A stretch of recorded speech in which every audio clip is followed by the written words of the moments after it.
Hello my dear friends, you're in the Military with Summary channel. In this video we're going to discuss the most important events that took place during the previous 12 hours. We have a lot of mini updates, lots of crazy updates, so let's start.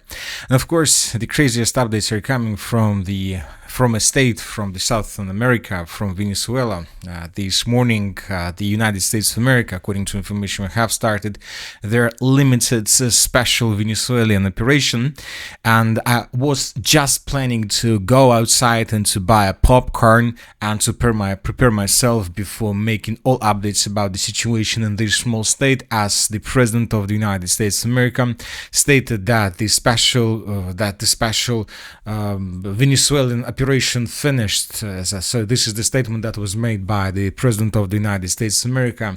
The United States of America has successfully carried out a large-scale strike against Venezuela and its leader, President Nicolas Maduro, who has been, along with his wife, captured and flown out of the country.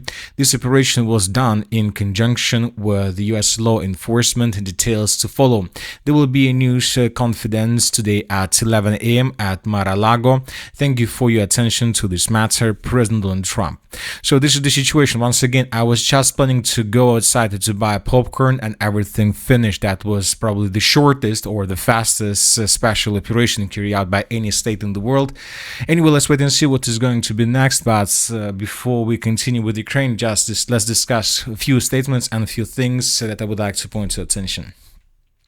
First of all, according to information we have, the United States of America were using lots of helicopters. So, for example, this is the video that was published this morning, one of the first videos that were published at the beginning of the Venezuelan special limited military operation. Here we can see dozens of helicopters that were flying in the direction of the city of Caracas. And when this video was published, of course, lots of military experts had just a simple question: where exactly these helicopters are heading and what exactly the US troops are going to do.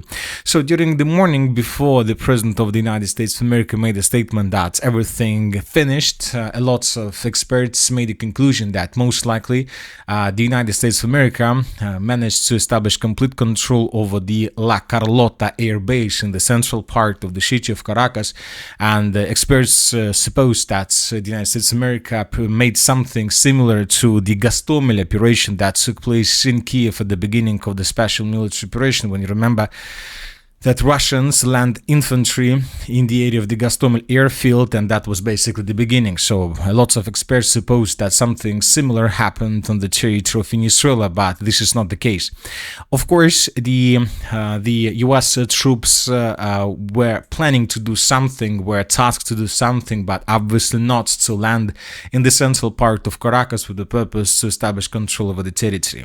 And of course, during the day, we were receiving lots of videos of how helicopters were flying through the capital of Venezuela, Caracas, how helicopters were attacking most likely positions of Venezuelan of terrorists or something like this through the territory of Caracas. So lots of videos, but one thing is the most important. I would like to point to attention that during the morning, during this limited operation, we haven't seen even a single shot of the Venezuelan air defense. So nothing like this happened, and this is the strangest thing.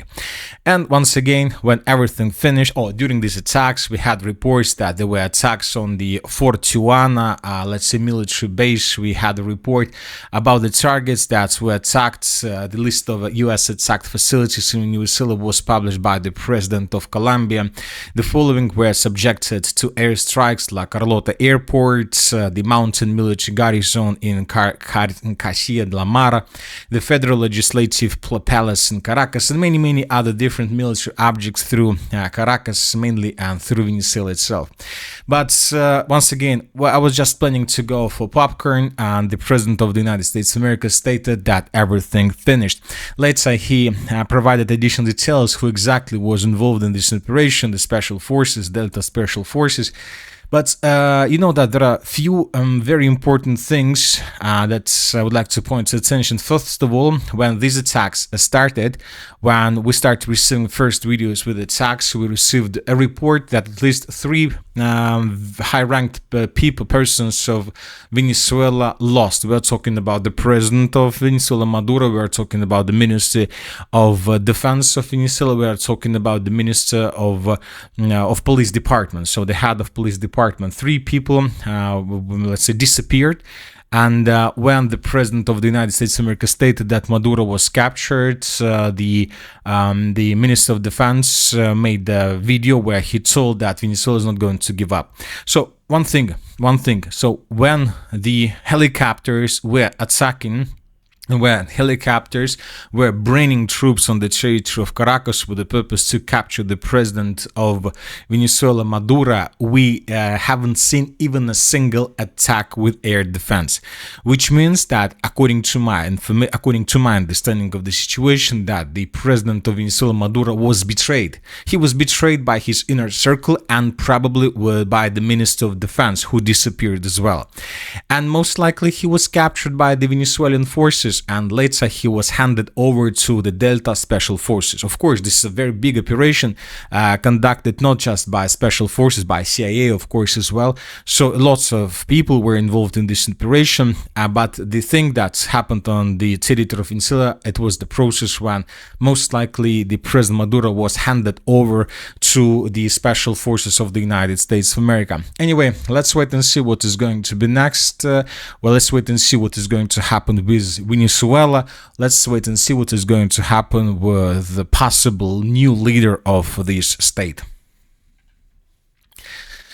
Now let's go to Ukraine and let's discuss the situation in this area. According to information we have, during the previous 12 hours, the Russians attacked the southern part of Ukraine. There were explosions recorded in the territory of the city of Nikolaev. Currently, the sources are saying that there is a blackout in this area and problems with energy supply. Furthermore, yesterday in the evening, a very powerful explosion took place on the territory of the city of Kharkiv. Zelensky stated that the Russians attacked the city of Kharkiv with 2 ballistic missiles. So this is the video of explosions, but later the Minister of Defense of the Russian Federation stated that the Russians has nothing with these attacks and these explosions. The Russians are saying that something like a mall center, let's say shopping mall, there was explosion in the territory of a mall, and the Russians are saying that Ukrainians most likely used this mall as ammo storage, as an ammo depot. But ammo, there was a very heavy explosion, and as you can see, this is the moment of the second explosion, and as you can see, there is no missile in this area, no drone in this area, just an explosion. But Zelensky stated that this attack was carried out by Russians. So anyway, let's wait and see what is going to be next. The Ukrainian sources are saying about casualties among civilians. This is already the video of consequences of attack. The buildings were reduced to ruins, and I would like to point to attention that there are a lot of military vehicles. For example, this is a military vehicle that was destroyed around this center. So something was there, obviously. Once again, Ukrainians are saying that the Russians attacked with missiles. The Russians are saying that there was an ammo depot. Now let's discuss the situation in Kiev. During the previous 12 hours, we received additional details about Zelensky. He continued making changes in his inner circle. Zelensky announced that the new head of the main intelligence directorate will be the head of the Foreign Intelligence Service, Oleg Ivashchenko. So I would like to remind you that the former head of intelligence service, Kirill Budanov, is currently appointed on the position of the head of the office of the president of Ukraine, which means that Ukraine is going to change its global tactics against Russia, of course, and of course it's going to change its tactics also not with Russia but with the rest of the world. Furthermore, we received lots of reports about additional positions on different, let's say, positions in Ukraine Authority vertical. Furthermore, this morning we received a report that national security advisors from European countries and NATO have arrived in Kiev. National Security and Defense Council Secretary Umirov announced. The delegation includes representatives from Germany, the United Kingdom, France, Italy, Spain, Latvia, Estonia, Lithuania, Poland, Finland, Canada, the Netherlands, Sweden, Norway, and Denmark, as well as NATO, the European Council, and the European Commission. So they're going to discuss probably changes that Zelensky are making and probably further steps how to peacefully settle the conflict with the Russian Federation according to 20-point plan that was prepared by the President of Ukraine, Zelensky, and the European allies.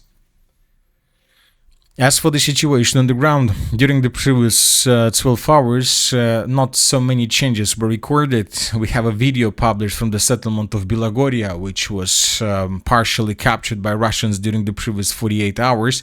Today we received this video where we can see how Russian troops were moving through the bridge between the north and the southern parts of the settlement. The Russians were using this bridge for the logistic purposes, and here we can see how Ukrainians attacked the bridge with aviation, trying to destroy the logistic capabilities of the armed force of the Russian Federation. So this video confirms that Russians most likely have almost complete control over the settlement of Bilagoria, and most likely this information would be confirmed in coming hours. As for the Pokrovsk direction, the sources are saying that there are very heavy clashes for the settlements of Grishina, Rodinska and Belitska. The Russians continue advancing. Ukrainians managed to bring additional reinforcements and reserves in this direction. As you can see, during the previous 24 hours, no changes on the ground were recorded. The situation remains tense. As for the Konstantinovka direction, nothing special. As for the Slaviansk direction, right before we started making this video, the Minister of Defense of the Russian Federation reported that as a result of clashes, the armed force of the Russian Federation managed to establish complete control over the settlement by the name of Bondarne. So we will adjust this territory in coming hours, and during the next video we will discuss the situation. We will add additional colors to this territory, and then we will try to understand what the Russians are going to do next. Once again, the Minister of Defense reported that the group of forces south managed to establish complete control over the territory, and the Ukrainians were forced to fall back. Furthermore, the sources stated that Russians managed to improve their positions and to capture this dense network of the fortifications to the south of the city of Liman. So the Russians are encircling the city of Liman, and now we see that the city of Liman is semi-encircled from the east and from the southeast. The Ukrainians have less and less possibilities to supply their contingent on the territory of the city. As for the Kupiansk direction, during the previous 12 hours, nothing special was recorded. The pro-Russian sources confirmed that the situation is very difficult, that Ukrainians continue their counter-offensive operation, and the Russians seems started believing that the loss of the city of Kupiansk is inevitable for them. As for the Sumy direction, the Russians continued their offensive operation, and today, according to information we have, Russians began clashes for the settlement by the name of Ryasne. So there are very heavy clashes. The Russians began bombing and attacking this territory with aviation. The Russians are consolidating troops around the settlement, and most likely this is the next target of the armed force of the Russian Federation on their way to the city by the name of Sumy. And that's it for the short video. Military Summary channel reminds we condemn any violence in the world. Thank you for watching. Subscribe to my channel, put your likes, join my Patreon, and have a good day. Bye bye.